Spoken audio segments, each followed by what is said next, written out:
we ended at Magdeburg, and now we're going to look at some developments after Magdeburg or beyond Magdeburg, and then we'll get into some particular issues that I want to highlight. So this is just not comprehensive at all, just throwing out a couple other things that are important beyond Magdeburg. So later, Genesian Lutherans applied the understanding of the duty to resist to new situations. So in Magdeburg and in all of those questions that we were talking about earlier, the primary, though not exclusive focus, was a civil ruler intruding in upon other civil rulers.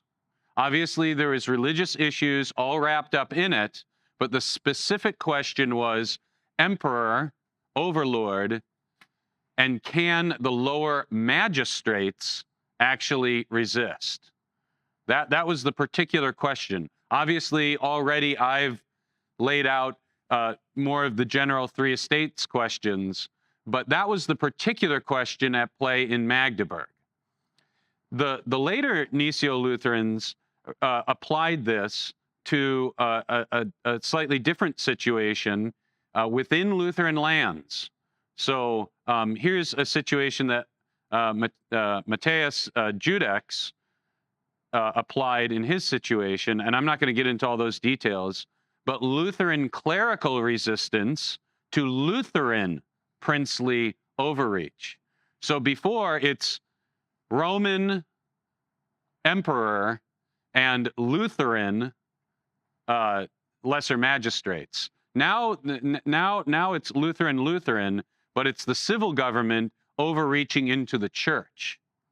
This increasingly became, even in Luther's later life, he was concerned about this too, even though he did call upon the secular or the civil magistrates to be emergency bishops as an emergency situation. At the same time, the focus started changing for him in terms of who's overreaching what, because he saw that the princes were, once they got some of this power, they didn't want to give it up. And so that became a bigger concern later in Luther's life. And we see this get played out after Magdeburg as well. So I just wanted to throw that out there. Also, in terms of the Book of Concord, does it speak to the issue of resistance? Mostly it's all implicit, but I just want to throw one factoid out there that Formula 10 on adiaphora, right, can really, and I would say should be read to implicitly support the actions of the Magdeburgers. Now, it never says that, right? It never says it explicitly. But they resisted what? What were they resisting? Scandalous and enforced adiaphora.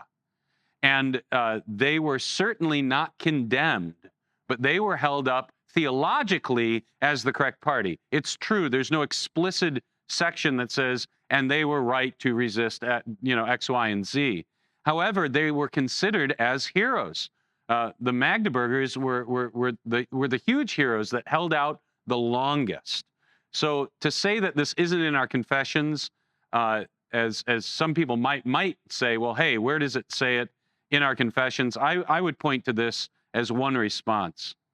Also, if you want to go further than that, you've got John Gerhard, and he actually confirms that this becomes a plank of Lutheran understanding of the three estates and resistance to tyrannical authority. He takes a stance in his, how do you pronounce that? Is it Lotzi or Loki or however you pronounce it? That a tyrant who has stepped out of his office, we've heard that before, has become a private person, and that self-defense against him is a law of nature. So this is not just a constitutionalist positive law argument, but actually derives from natural law and self-defense. It's no surprise that Gerhard is going to take on Melanchthon's line of thinking. Isn't that how it worked so many times, where Luther will he'll kind of blaze the way, often in conjunction with Melanchthon, but it's Melanchthon who systematizes it. Luther is a very situational writer.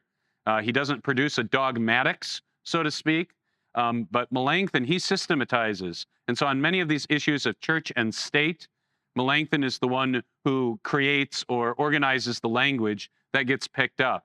by men like John Gerhardt. So Richard Bennett, and I'll talk about his PhD thesis a little bit later. He has this great quote when he's talking about the development of Lutheran resistance theory, and they go full circle. The full circle had nearly been turned. The gospel, instead of forbidding all resistance, or even reluctantly allowing it, seems to have encouraged it to some degree now in the minds of the Lutherans. Divine commands to resist evil could reinforce temporal and natural laws which allowed disobedience or resistance to tyrannical authorities, unjust judges, and would-be murderers and robbers. Scripture and law were now free to cooperate in defending the Reformation against antagonistic rulers. We see this in Melanchthon's political philosophical writings, where the Decalogue and natural law he sees are saying the same thing. Different degrees of clarity, of course, but we see that development in his mind, and that gets expressed in resistance theory, where the Lutherans wind up as well. Now I want to go to a couple particular issues on resistance. So the grounds of resistance, we've talked a lot about those, and I've kind of laid out the Lutheran case for it, but I want to highlight that the grounds for the Lutherans were different, very different from people who came before them and people who came after them. And I think we need to take careful note of this. Again, this is Bennett. Conspicuous by their absence from Lutheran resistance literature were references to the authority of the community. The prince's obligation to protect their subjects from the emperor's rapacity was not owed to the community, but to God, from whom came their vocation, or vocatio, to use the sword. The community of subjects played an essentially passive role in resistance, except insofar as heads of households were to protect their families, an obligation, again, deriving from their divinely established vocation. I would change the word passive to indirect, because they would participate, but how? Well, the refrain I've been trying to make is within their sphere and practically speaking, under their prince's leadership and authority. So they weren't utterly passive, but they weren't the ones to lead the charge. Why? Because they weren't the ones that actually had that vocation. That wasn't according to their station. Now, this is very different from those who would derive resistance to a legitimately ordained government official, a magistrate, from communal authority.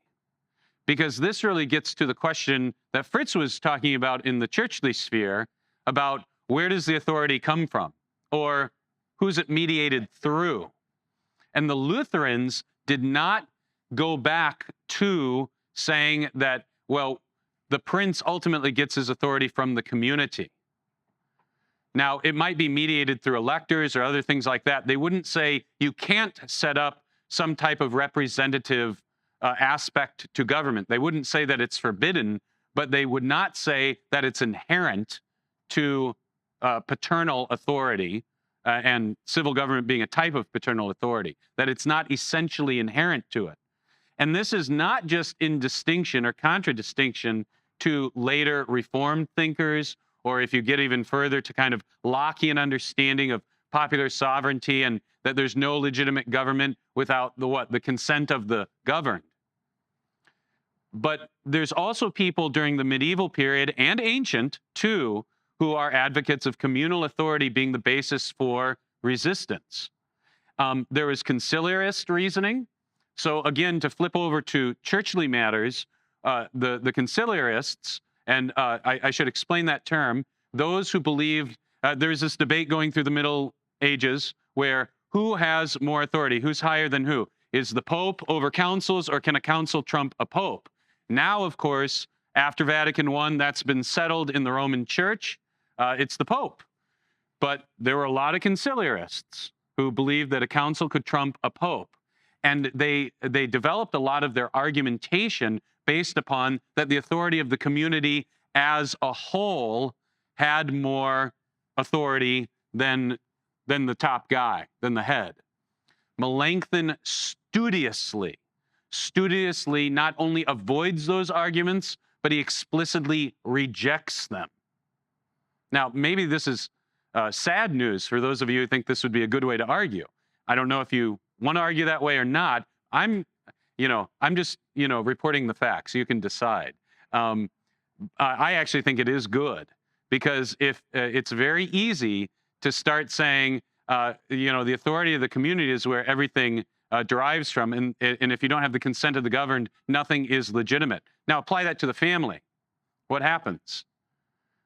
If mom and kids say, and we're not talking about a tyrannical, monstrous situation here, but, well, we've decided to withdraw our consent. That's not how it works, right? None of us believe that. And Melanchthon makes sure that even though he makes a distinction between the father of a household and political fatherhood, he understands it kind of on the same continuum and of the same nature, which is very interesting, because Aristotle and a lot of the ancient philosophers made a much harder distinction, even though they saw some similarities, between paternal authority and political authority. And in the Lutheran tradition, Luther and Melanchthon, they tie it much tighter together. It's not black and white, but they tie it much tighter than the ancient philosophers. So Melanchthon explicitly rejects conciliarist and Occamist thought on these grounds. I'll give you a quote, and this is from Melanchthon's commentary on Aristotle's Politics. Some, like Occam, falsely say that the consent of the people confers imperium. This is false, for princes also rule the unwilling by right, and rightfully hold imperium not merely by the consent of the people, but also through legitimate war, the oppression of criminals, and legitimate succession. So here he is. He's not just in his political writings, and when he's concerned about the mob, he's not just dealing with kind of the Anabaptists or Munzner of the Peasants' War, but he's also in dialogue or in disagreement with earlier thinkers. However, he's also, arguing against those who are kind of nascent popular sovereignty advocates as well, such as the folks behind the Peasants' Revolt and later Calvinist and Reformed folks with their idea of there is a covenant, and then later, I've already talked about kind of the Lockean contract theory of governance. Here's actually a very interesting quote from Flacius, who is very pro-resistance. So this isn't a toady of the princes that we're talking about. This is one of the arch-Gnesiolutherans who critiques Melanchthon on many points, but he and Melanchthon totally agree about being scared of these reformed ideas that I would say, and political philosophy historians would say, lead straight to kind of a mobocracy of democracy. Writing to Gallus concerning the situation in Antwerp, these are the opening days of kind of the Dutch Revolution, and in Antwerp you had Calvinists, Lutherans, and Roman Catholics, and the Calvinists were increasingly wanting to overthrow the government. And so here's what he said. He said, "I'm very afraid that the unrest will come to pass," meaning here in Antwerp, "as it had already in France. For here too, the Calvinists are infected with the spirit of rebellion." And that was the Lutheran attitude towards the Reformed more generally about their theories of governance and how quickly they were okay with churchmen leading, armed insurrections. It's very reminiscent of Zwingli. Zwingli dies where? Do you remember? On the battlefield. Now, again, I want to be very clear. I want to thread this needle because I don't want to tip back over into saying there's never a time for the church to say, yes, you need to resist this tyrannical authority, and yes, the proper people need to take up the sword. But that's the key distinction. Who should be taking up the sword? Each according to his station. The clergyman shouldn't be like Zwingli marching out. You shouldn't just say, let's all just have a big popular rebellion. This is in some ways the distinction between the French Revolution and, as some would argue, the American Revolution. Who leads the American Revolution? It's not just a popular uprising, but it's colonial governments. It's much more orderly. Yes, I know that you had a lot of folks who were more sympathetic to French revolutionary ideas, and I don't want to go down that rabbit hole. But my point is that the Lutherans, they wanted to understand legitimate resistance based on the three estates, each according to his station, and not these ideas of popular sovereignty being necessary to confer rightful authority. So I guess I've said everything I wanted to say already on this slide. So yeah, resistance in the Lutheran understanding, and I would say biblical, it's rooted in duty toward God, not in some amorphous authority in the community. Because where does that lead? You know, the people need this. And then you get a bigger tyrant than anyone else who speaks in the name of the people, you know?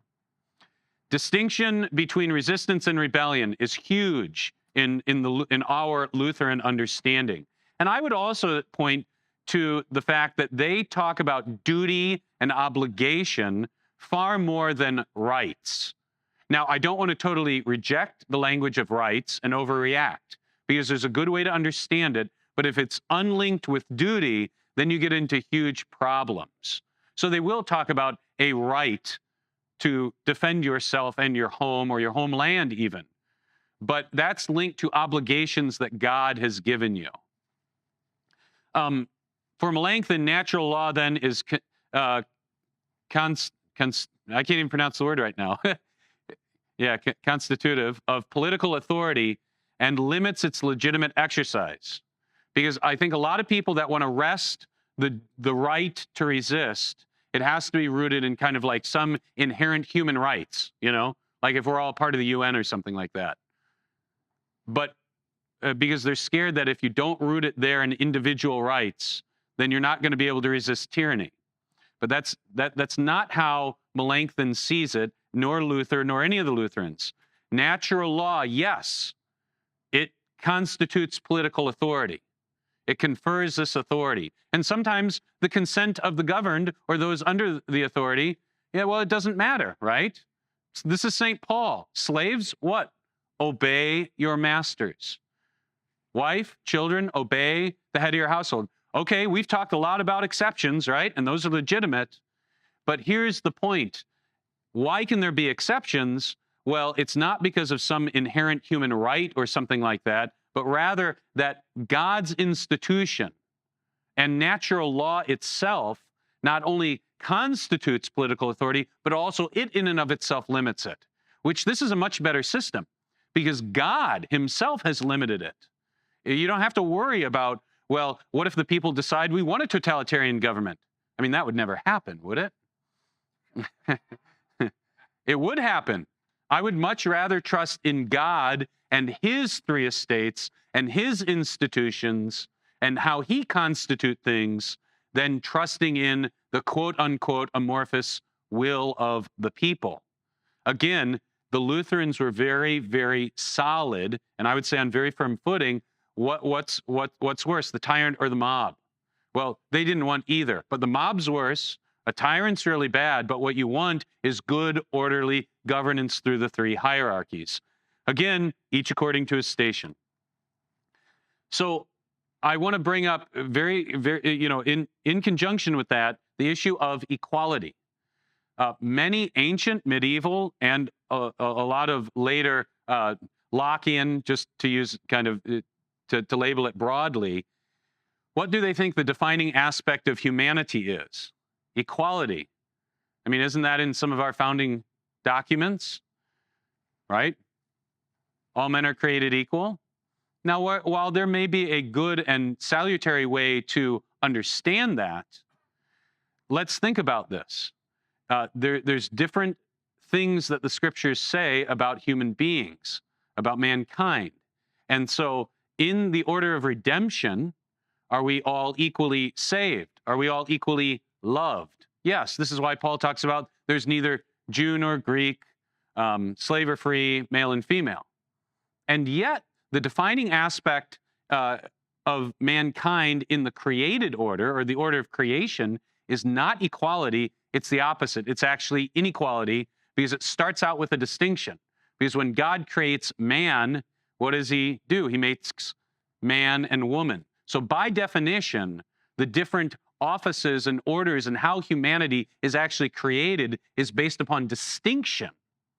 Yes, there is mutuality and equality of sorts, but Melanchthon and Luther, contrary to the utopianism, in other words, the Schwärmgeisterei of Romanism, because you had these monastic ideals, right? And kind of back before the fall, what did you have? A community of property and all these things.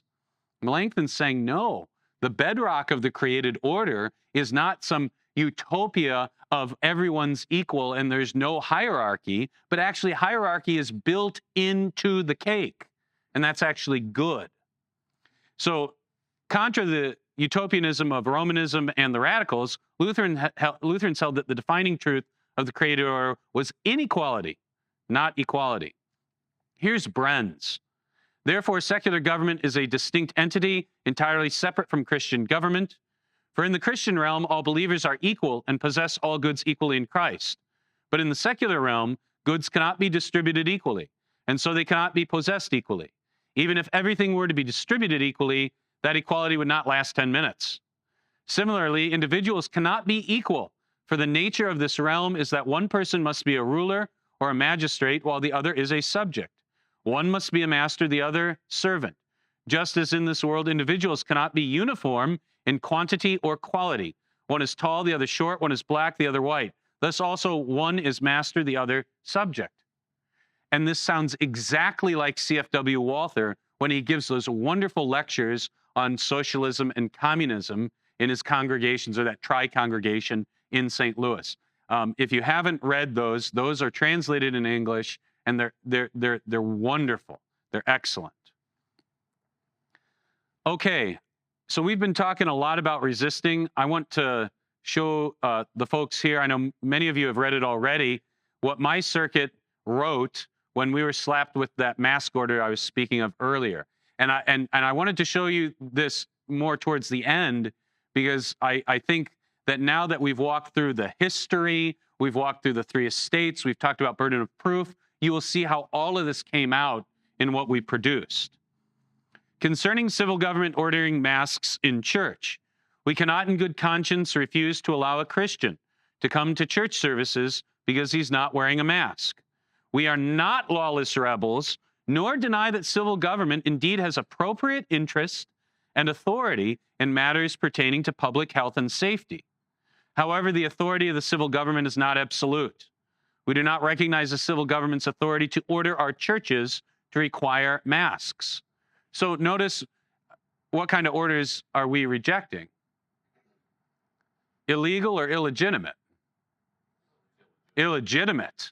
Yeah, illegitimate. The coronavirus situation is not so severe as to warrant such an intrusion into the affairs of the church, especially as the intrusion pertains to worship. So again, the problem is that, yeah, you've got some legitimate interest in this, but now you're stepping into our sphere, claiming an exception, and failing to meet what? The burden of proof. Point 2, we cannot categorically nor generally consider it a sin for a Christian to come to church without a mask. Now we're speaking to our own people as well. This is not only in reference to recognized exceptional circumstances due to health or other reasons, but against the orders of the civil government. Point A, a Christian may come to a church service without a mask with a clear conscience, recognizing that the government is illegitimately intruding into the church's affairs, as explained in the first point.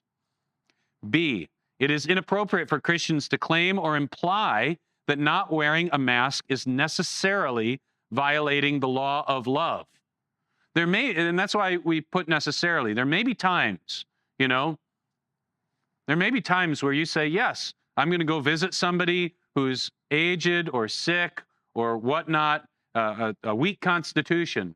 And even though, those little cloth masks don't do much, I'm going to wear it. Not just because the hospital tells me to, because it might decrease the chances of passing something on slightly. And it's worth that.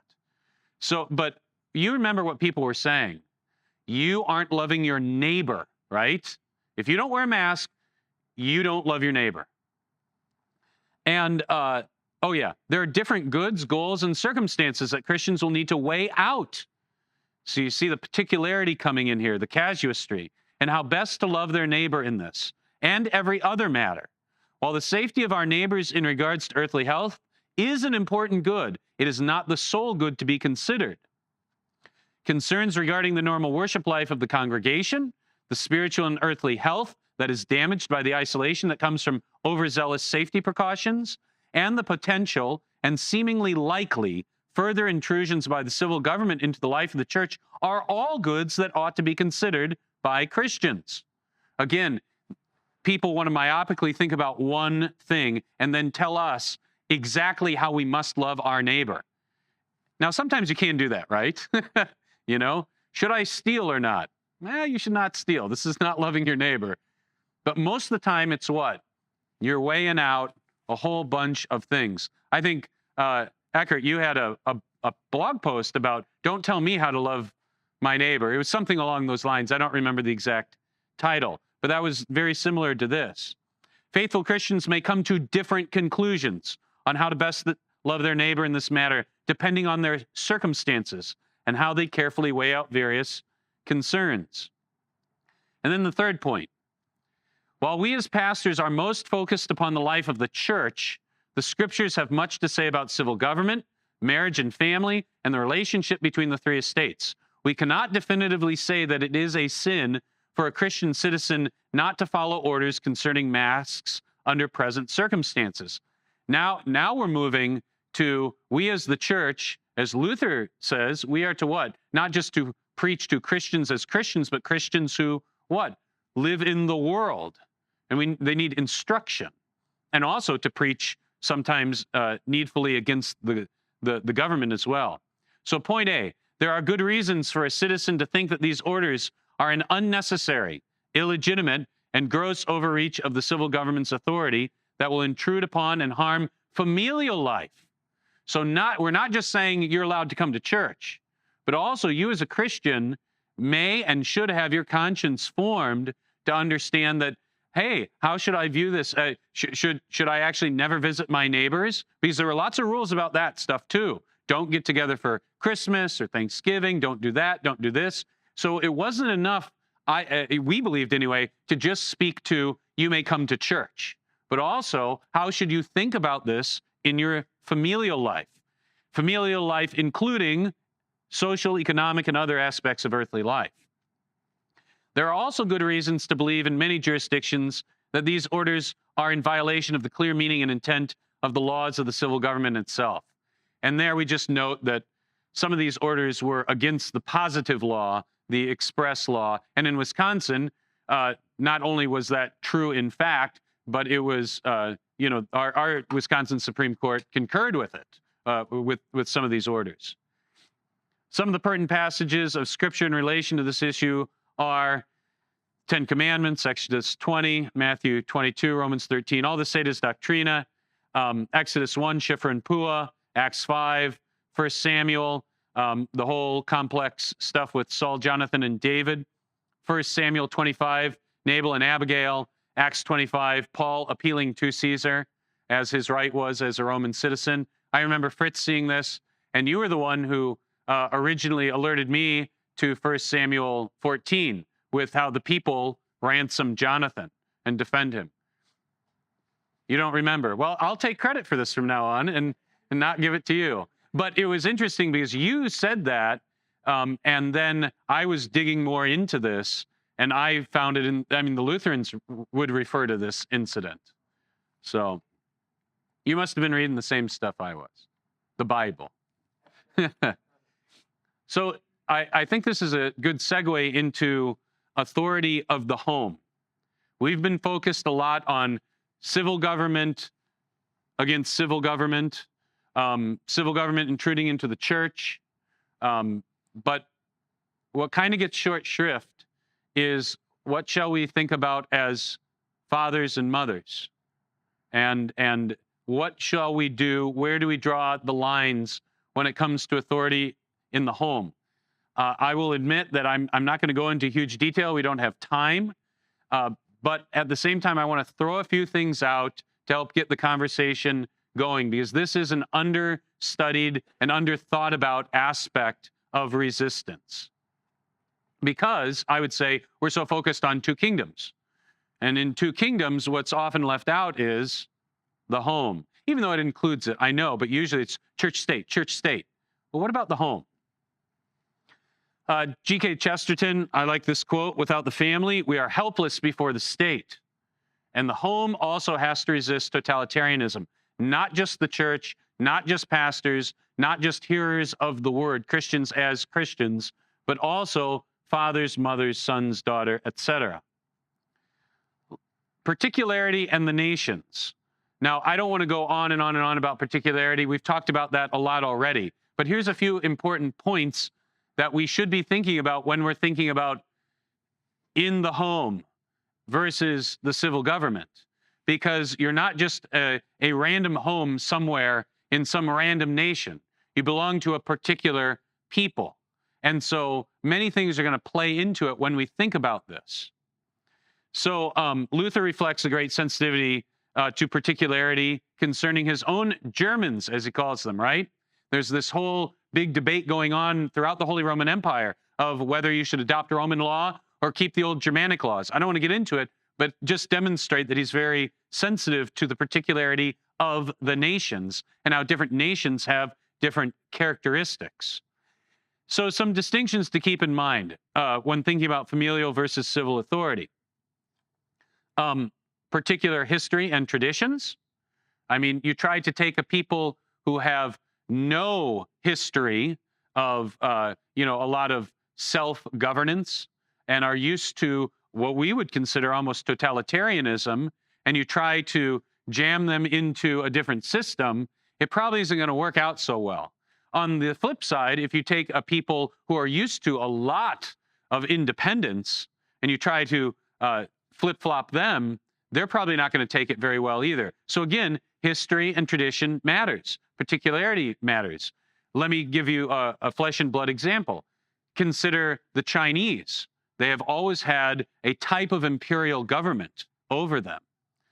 In terms of obeying the government, they're much quicker to do it. Now, I'm generalizing, but compare the Chinese and what they're used to and what their traditions are as compared to, like, the Scots, in Scotland, or the Scotch-Irish here in Appalachia. I mean, you're not going to rule them the same way you're going to rule the Chinese. It's just not going to work out. The character and the history and the traditions of those two peoples are very different. And so the relationship between the home and where the lines are drawn between home authority and governmental authority is going to be different from place to place. Just like you're going to treat different parcels of your farm in different ways, just because of the different types of soil and crops and other things like that. So that's number one, and kind of number three, too. Luther used to always kind of rip on stubborn peoples, and, he'd slam his beloved Germans. Maybe we need harsher laws because the Germans are so stubborn and, they're wild and crazy. And then it's interesting because the people can change, too. Because after the catechisms, I'm going to give credit to the catechisms. Now you think of Germans, I don't mean like super recent modern Germans, but you think about Germans after the catechisms, and what are they? Very orderly, very disciplined, very precise. That's not how Luther saw his Germans, because they were different back then. So people can change as well. Anyway, number two, the positive law of a nation, that's going to affect how those two spheres interact. Also, matters get very, very, or much more complex when you take into account that a nation has foreigners sometimes, right?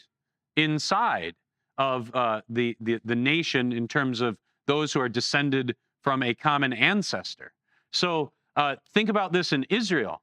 So a lot of people will talk about the sin of partiality, which it gets misapplied in these cases because they forget about ancient Israel, where it wasn't that every single individual who lived in Israel had all the same rights and privileges.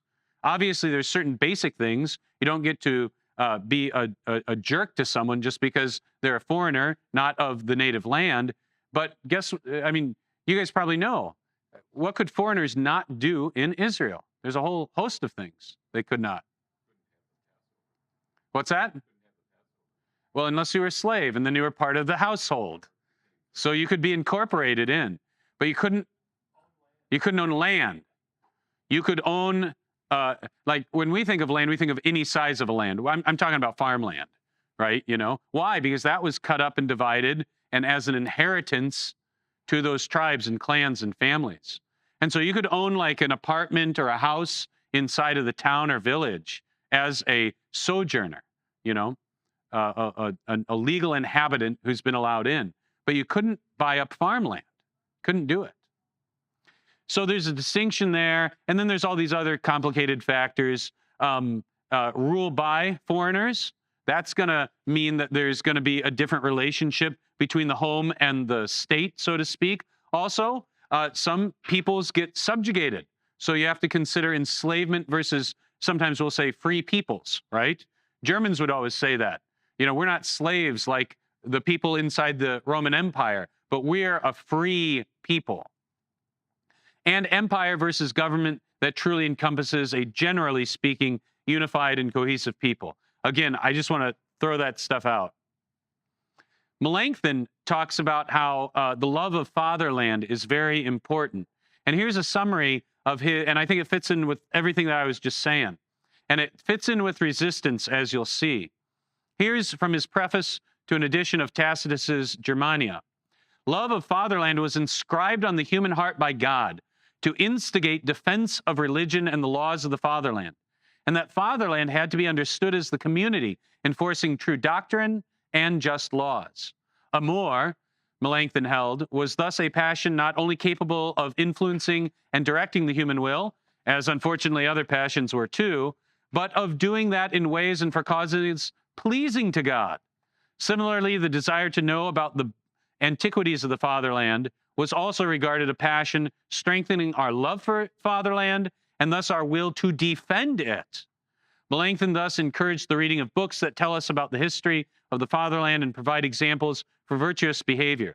These examples would stir love of fatherland, which in turn would influence the will, rendering people unwilling to endure servitude, making them hostile to cruelty and tyranny. And so here we see Melanchthon talking about the community, you know, and how you should love your nation, love your people, love where you've been planted and placed and been birthed from your mother by God, and how that's going to help you understand these lines and resistance.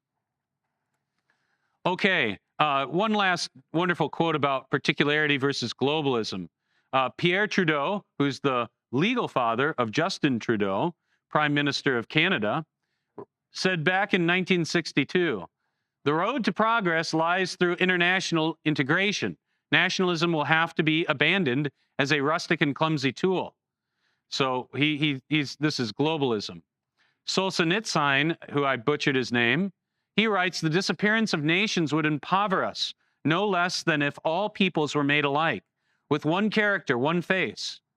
Nations are the wealth of mankind. They are its generalized personalities. The smallest of them has its own particular colors and embodies a particular facet of God's design." So I know this was a long kind of excursus on different national characters and histories and traditions, but you can't start thinking about the distinction between home and the civil government and the proper relationship if you take all that into account. If you're just an ideologue who says, well, here's the ideal system, and let's jam it on top of a real world situation. It does not work. Does that work when you are called to a congregation? Nope, it certainly doesn't. You got to know the history. You got to know the people. You got to know what is in the Constitution, right?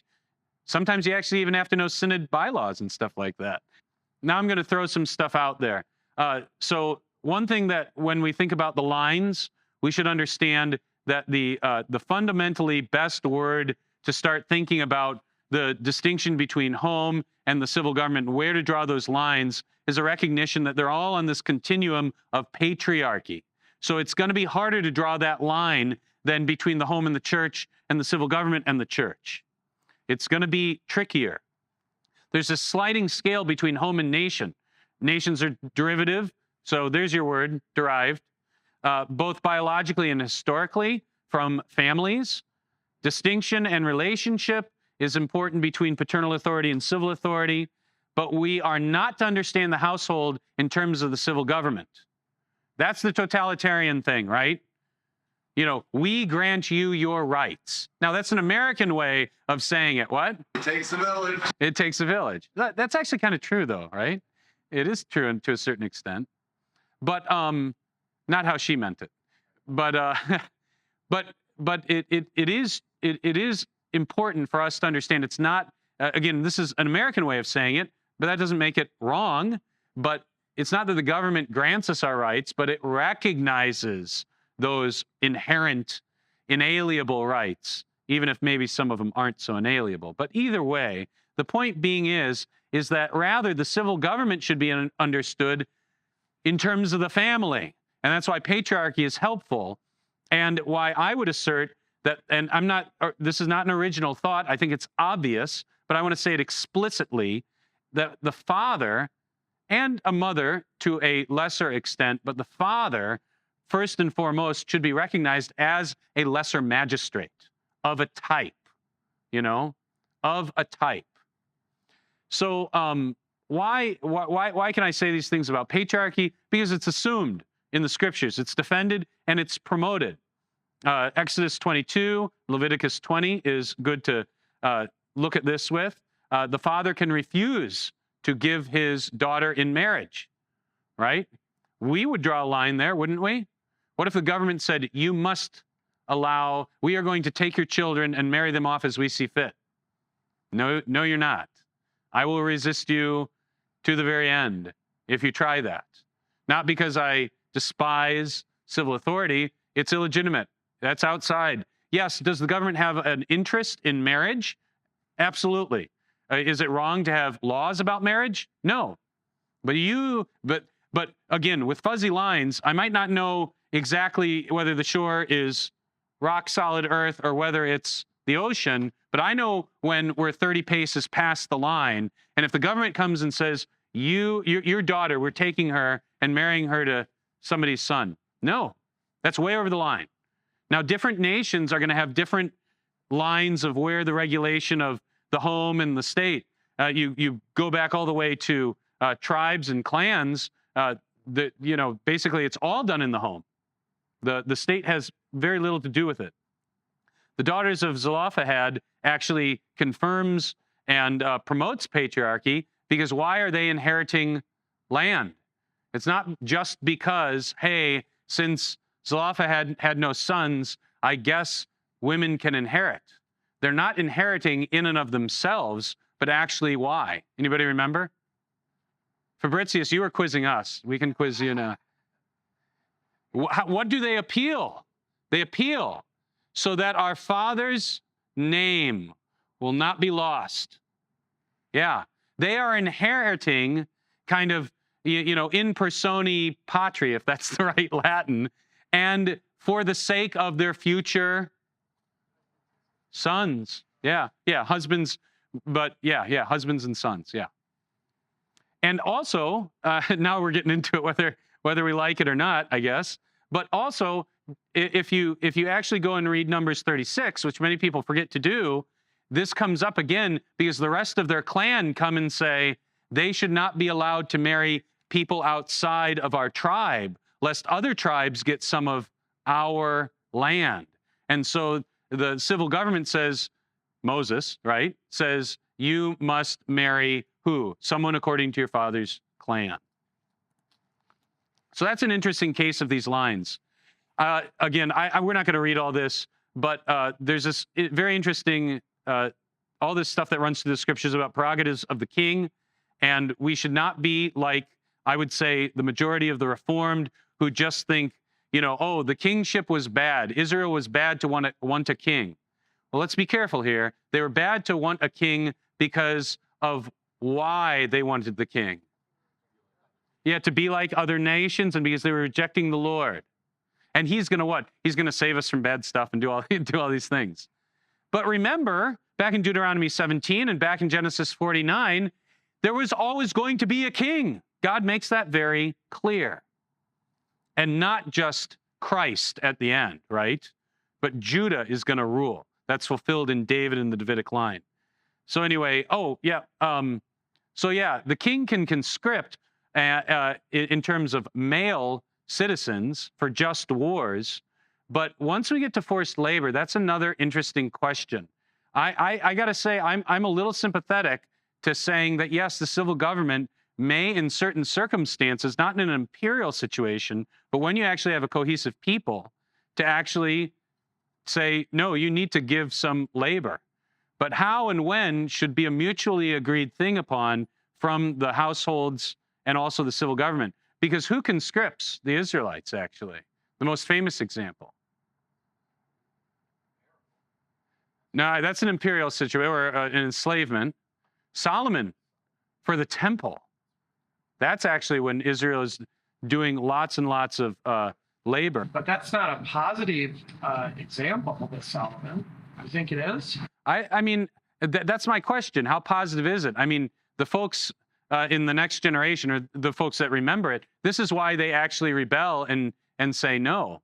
So, but I'm just throwing it out there. We got to think about it. So conscription to the army for men in a cohesive nation for a just war, I think that's a duty.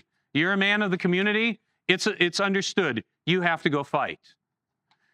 But and your sons of military age, I think that's fine. However, women, as we've talked about recently in the Missouri Synod, no. That's where I'll draw the line. And again, you'll have to take the last drop of blood out of my veins to get to my daughters. Because why? While you might have a legitimate claim on me and my sons of military age, my daughters are under my authority. Even, of course, you've got the more important thing is that it's ugly for a woman to go fight, except in self-defense. And that's a necessity. That's not conscripting them for war. But there's another place where I think there's a hard line. There's a very hard line there. And forced labor is another fuzzy one. I just wanted to throw it out. Violence. The violence takes for granted that the civil government does not have and is not given a monopoly on violence. Self-defense is taken for granted as a natural duty. Exodus 22 talks about if you kill a man breaking into your house, you're not guilty.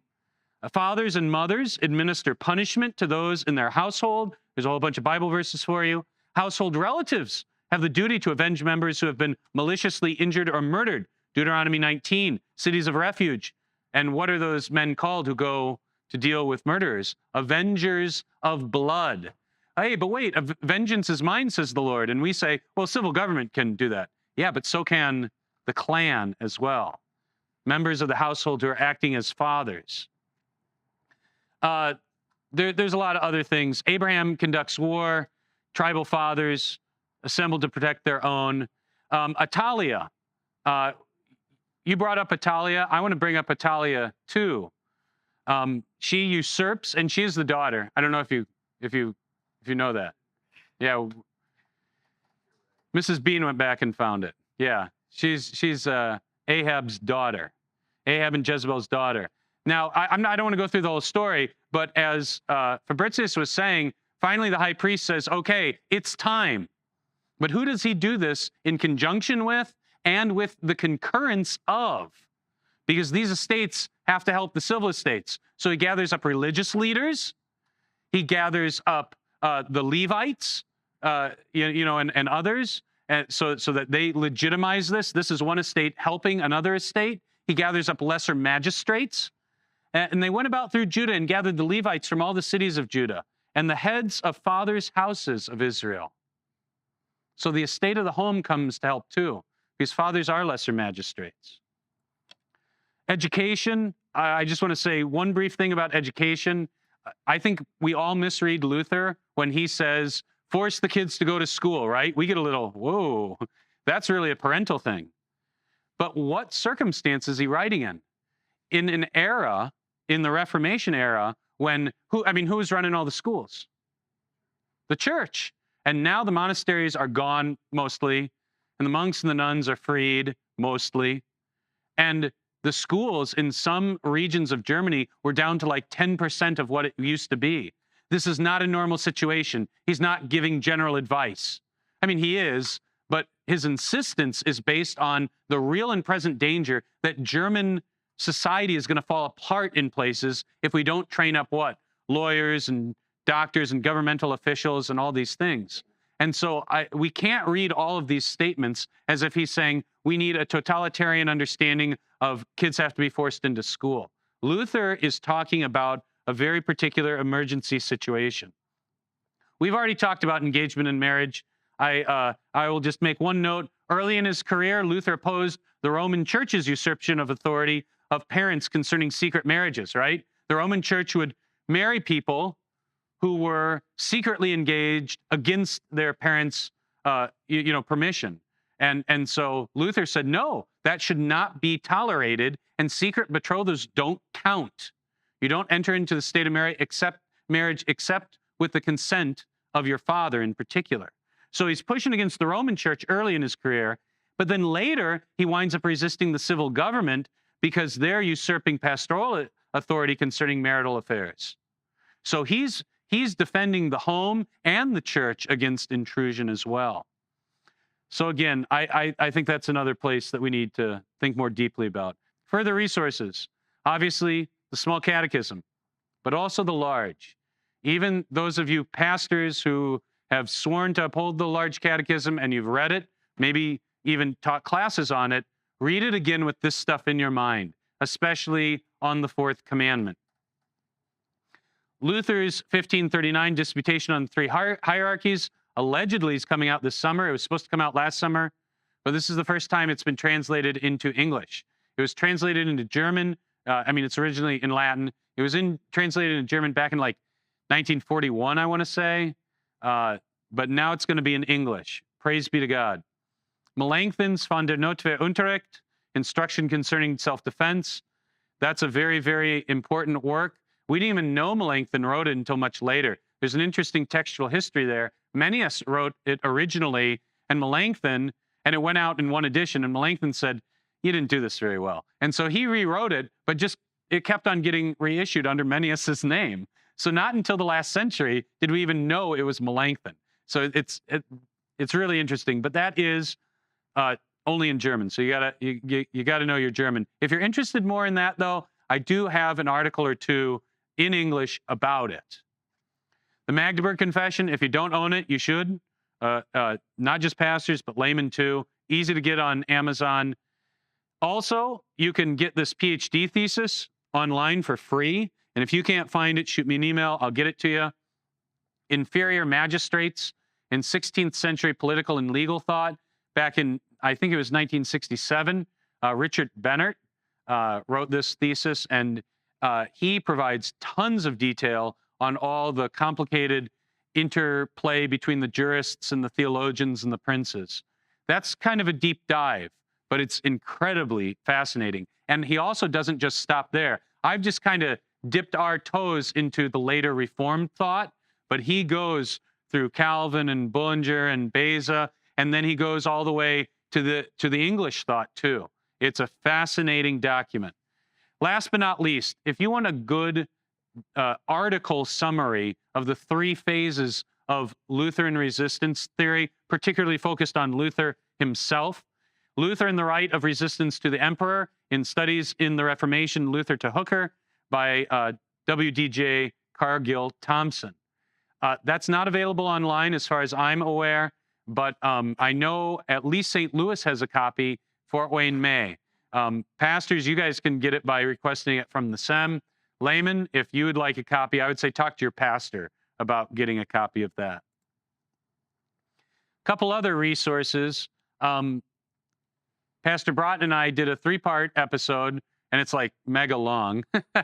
It's 4.5 hours of content, and we do kind of take our time and meander and whatnot, but it's on resisting the government, and it's and in some places I think we went a lot more further into depth than what I did today on particular aspects. I think yesterday I went more in depth on the historical development of the Wittenbergers. But Broughton and I went way more in depth on the Magdeburg Confession, and we kind of parceled out who was going to go into depth on what part. So we walked through Magdeburg, not incredibly in detail, but more carefully. So if you're interested in this, I'd encourage you to take a listen. We also went through more biblical accounts than I've covered that should shape our thinking on this matter. Last but not least, there's a page on resistance to tyrannical authority on the Bugenhagen Conference website, and I would encourage you to check that out. And also, pastors, if you haven't come to the Pastors Conference, the Bugenhagen Conference, I would encourage you to do so. It's a really, I think, edifying conference, and we've got 3 great keynote speakers next year. One of them is Pastor David Peterson, and the other 2 are Pastor Heath Curtis and Pastor Ryan Leslie. In conclusion, consider your station according to the 10 Commandments. With both those eyes, with that binocular vision, consider your station according to the 10 Commandments, and thus have a 3D image, an imaging system as well, with that framework of the 3 estates, knowing what God's word is, so that you can appreciate the particular challenges, the particular circumstances, so that you know what you can particularly do according to the 3 hierarchies, living in the 2 kingdoms, but under one Lord. Read Psalm 82, and then go read Luther's commentary on it. It has a magnificent ending where he talks about how God comes and sits among the gods, and those are civil rulers, not pagan deities. And he calls them gods because he has conferred upon them authority and dignity according to his own name to rule over people according to his word. But at the end, he calls them sons of men because they failed, and he's going to come and cast them down, which he's going to do at the end. And that's the wonderful thing. We'll have our perfect Father, our perfect King, and our perfect High Priest at the end. So that's the end of the presentation, and we've got some minutes for questions. So any questions? Thanks very much for your presentation. Excellent stuff, really. My question is wondering about, so in America, it seems as though, and maybe I have a hard time when like members bring up things of how to respond. So it seems like there is, going back to your distinction between Lutherans and Calvinists, it seems like there is a predominantly Calvinist view of American government, that we, the people, give our consent to those whom we elect, and they work for us, and we can, and then we have the power because we are the government. And if I could interrupt you just for a moment, I just want to highlight that the Lutherans never say that this is not allowed if a people wish to organize themselves in that way, but it's not necessary either. It's an adiaphron, right? Right. So is there, it would seem like there is maybe a good way to understand we the people if you view the agency of the civil government through the agency of the home rather than the opposite, which seems to be kind of the... But even there, Melanchthon is making it very clear that you can't, again, even say that necessarily, because there's other legitimate ways that imperium, authority, is gained. And it's not always by the consent of even the house fathers. You see what I mean? So, but again, I think that we, the people, can be understood rightly if you run it through the 3 hierarchies. And again, what much firmer grounding do we have to say to our people, yes, we should obey and honor the government according to the 4th commandment. And yet, because that has been established by God itself, when they cross certain lines, I, not as just a sovereign citizen basing my theory upon a particular form or type of government, but I as a father, I as a mother, I as a Christian will only render unto Caesar what is Caesar's, and I will render to God what is God's, and I will render to myself as the father what should be rendered unto me, and render this to my clan or my tribe, or anything in between. I don't know if that answers the question. But so, I mean, again, I think a lot of more particularly American language can be used very well as long as we are running it through the three hierarchies. Even though you're right, I mean, our founding was wrapped up in Calvinism. But again, if you actually look at the American Revolution, it's called now, but back then it was called the cause. Who led it? It was the aristocrats. Not all of them, of course, but many of them. And yes, the common man was called upon, but who were they led by? They were led by colonial governments. It wasn't just a mob attack. Now, there was some, who's the guy who wrote all the letters? Thomas Paine. That guy had the spirit of rebellion. He said some true things, but also he was fine with the French Revolution. I think the American Revolution, we got to be careful with. There's a lot of good, but there's a lot of not so good.